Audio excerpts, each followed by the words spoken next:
Welcome to episode 67. Today we are focusing on parking spaces. So let's get started.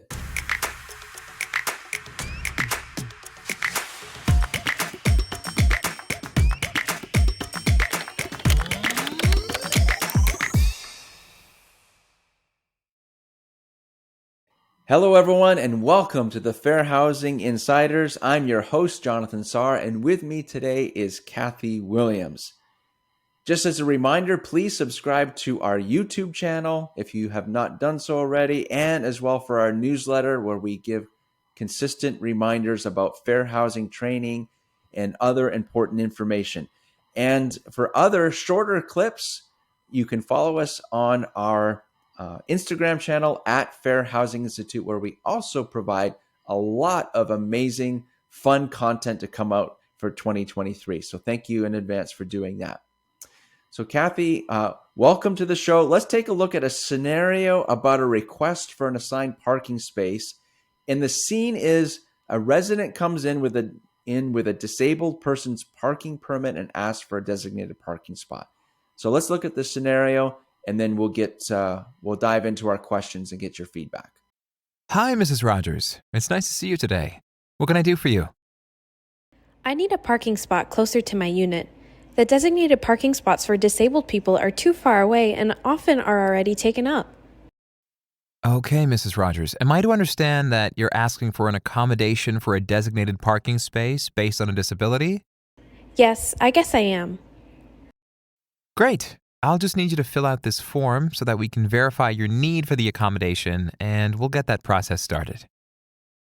But I have a parking permit for the disabled. Isn't that good enough? All right. Interesting scenario. So we're looking forward to your thoughts on it, Kathy. So our first question, can a resident who has a disabled person's parking permit ask for a designated parking space even when there are already designated parking spaces for the disabled?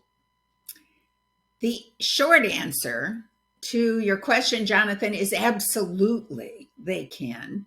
And all property housing providers should be prepared to respond to this kind of request.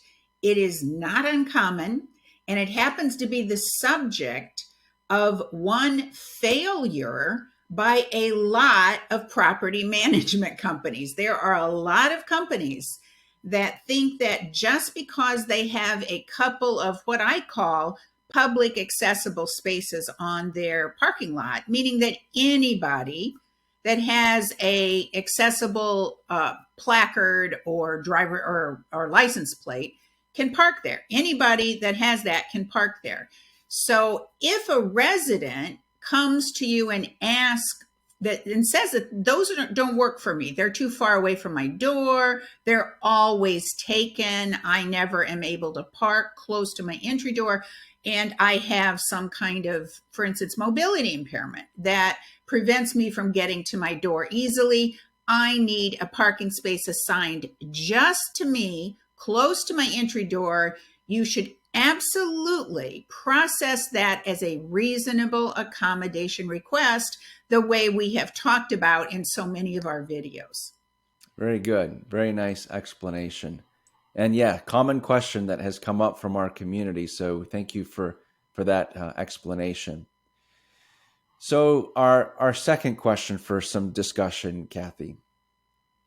Can a resident who doesn't use a wheelchair ask for a designated parking space? What are your thoughts on that? Just like all reasonable accommodation requests, it has to be open to people with any kind of disability there is. And remember, through the process, you can always verify that a disability exists. So if you can't see, for instance, you can often see severe mobility impairments like a person who uses a wheelchair. But there are so many disabilities that you can't see. People with heart disease, people with lung problems, people who have reoccurrent illnesses such as rheumatoid arthritis, where one day their joints might be completely frozen and the next day they could be walking fairly easily. So if someone asks, you put them through your reasonable accommodation process, you do the verification, you find out whether they're disabled, and if so, why that disability results in a need for an assigned parking space, and then you move forward if it's going to be necessary to provide one of those. And certainly, there are people with mobility impairments that need that type of assigned parking space, but there are people of many disabilities that might also qualify for a reasonable accommodation parking space. So let's dive into our third question, Kathy. So thank you again for that explanation. That was nice to think of the different disabilities that someone may have and why they would be making this request. So appreciate your feedback on that. Now, if someone has a disabled person's parking permit, is that all they need to show you that that they're verifying their need for an accommodation? That is a little more complicated to answer. Basically, let's just remember what the requirements are for verification. Identification by a third-party professional that the person meets the definition of disability and that the need for the accommodation, in this instance, a assigned parking space, is related to the disability. In some states, the requirement to get that, what often people call a handicap placard or license plate, but really is a disabled person's parking permit. In that, in some states, they ask enough questions on the application to receive that from the state Department of Motor Vehicles that it probably does meet the requirements of your usual reasonable accommodation process for reliable verification, especially if it is signed by a medical professional who knows the disability status of this resident. In other states, however, I have seen those state Department of Motor Vehicle requests, and they're not nearly adequate to meet the verification standards. So in those areas, a housing provider is justified in asking for further verification. So that might take a little research on your part about what your state requires. And then also, if you run into any questions about this, always get legal advice if you have questions in your mind about that. Okay, very good.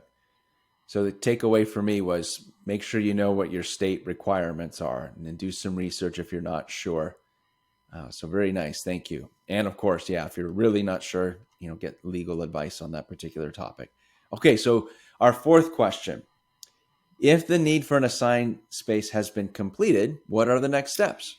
Then you just get about making that parking space happen for that resident. You'd first need to know whether the resident has a disability-related need for either a standard assigned space or what we call an accessible assigned space, which is wider and often has a curb cut and an access aisle.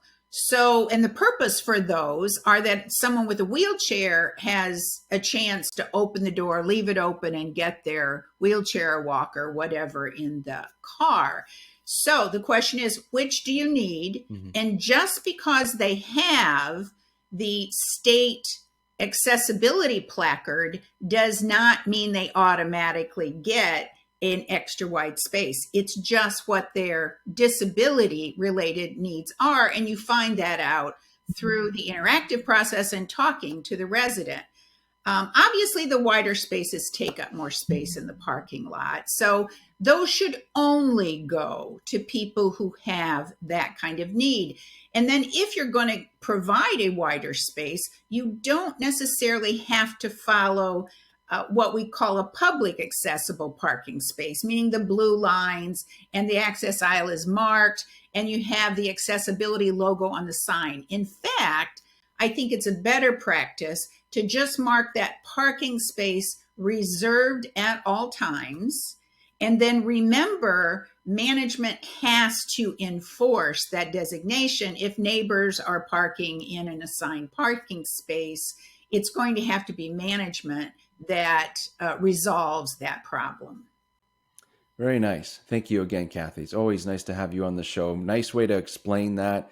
So, excellent episode on dealing with parking spaces and making sure you understand the law, not only for the individual, what they're requesting, but also understanding what your state laws require also. So a lot there to pack into just a few minutes. So thank you so much, Kathy. Thank you everyone for tuning in to our show.